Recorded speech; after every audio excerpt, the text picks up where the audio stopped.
Hey, friends, and welcome into the TexAgs Rewind, presented by, Roy, why don't you tell us who it's presented by? By Specs, You know, four-time retailer of the year. See, that's why you're here. Fan show guys are here. Matt, hello. Hola. Hunter, hello. Love Specs. It's a good-looking visor. It's a great looking visor. I think every man over 50 should wear a visor. I agree. Yeah, I agree with that. Gentlemen, what was your favorite part of the show today? We start with Roy. Probably Coach Earley. It's.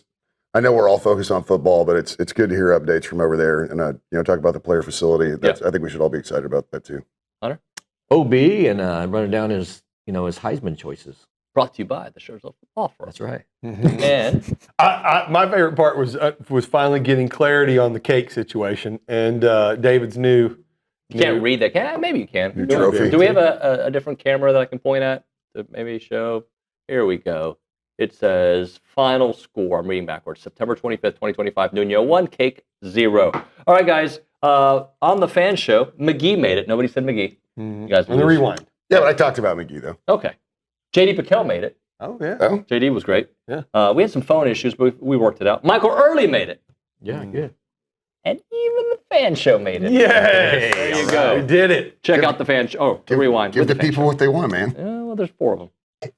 Yeah, I mean, look, at the end of the day, kids just keeps finding ways to win. So let's not dog on Marcel's play. I mean, he just every week is putting together the plays that he needs to have to play winning football. So hats off for that. I mean, obviously, I think to beat really good football teams that are on the schedule, that are going on the road to Missouri is going to be a tough game. I think you have to have more consistent performances, both offensively and defensively. Notre Dame is the tale of two tales.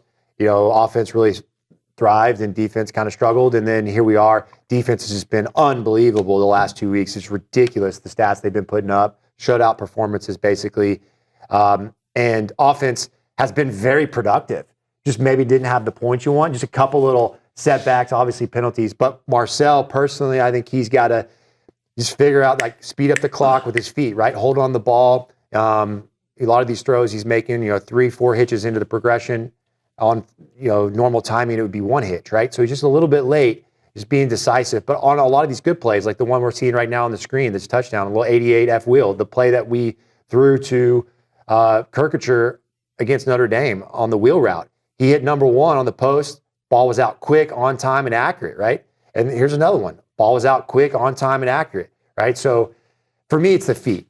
I can tell a quarterback knows what he's seeing. He trusts his eyes when the ball comes out quickly and confidently.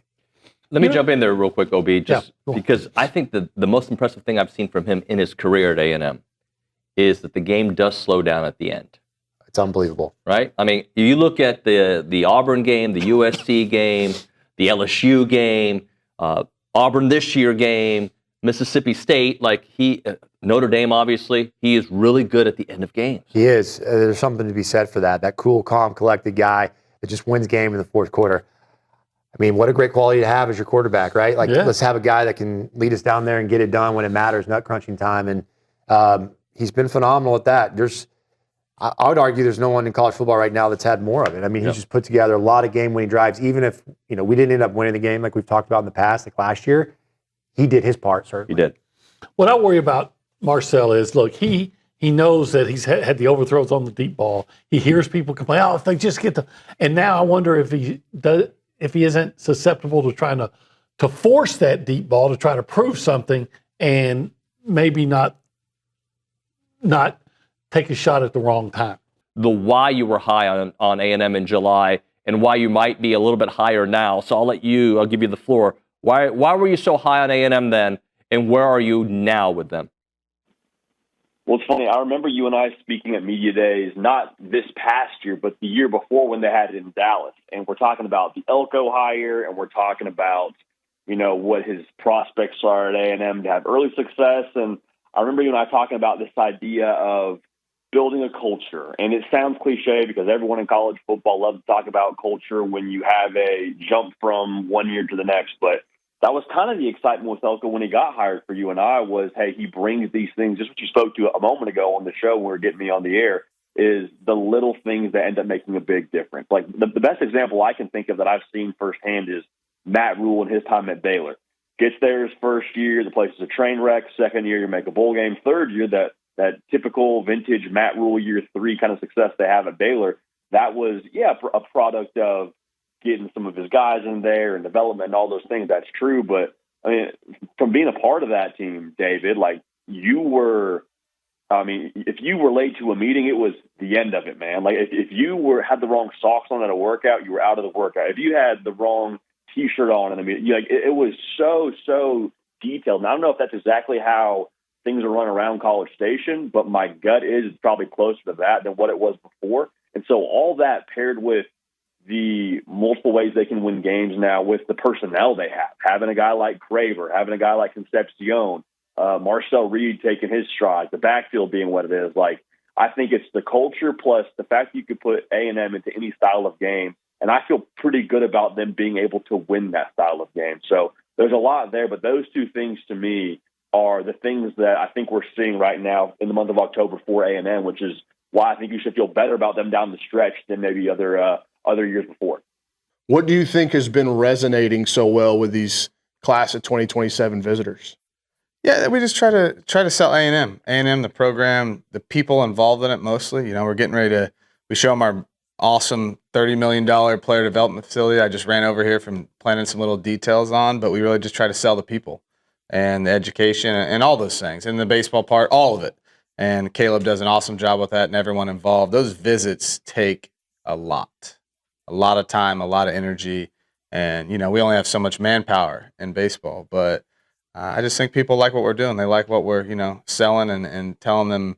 Try to give them a vision of what it could be and what it's going to be for them as a player and as a student, and just it's a huge part of their life. And we want to try to paint that picture for them. And we've you never know till you get them, though, right? I mean, we got to do 2 recruitments, not only recruiting them against other schools, but the draft, and then baseball's hard. A lot can change in 2 years. Yeah, and you got to make decisions like, hey, we have to go after these high-profile players, because if we don't, our rivals will, and you just never know with this draft stuff.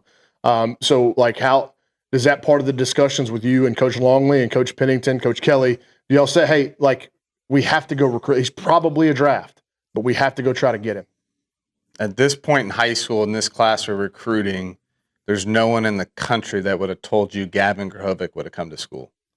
So you still recruit him. Mm-hmm. You still recruit him.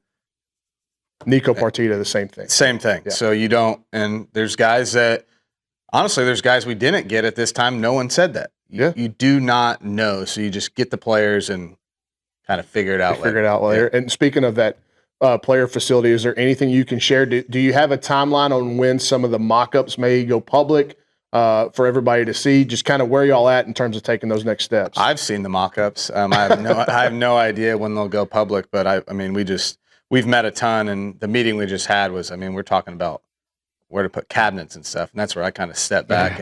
And but yeah, it's incredible. It is incredible, and it's amazing what the people doing it, how they can put your words into visual.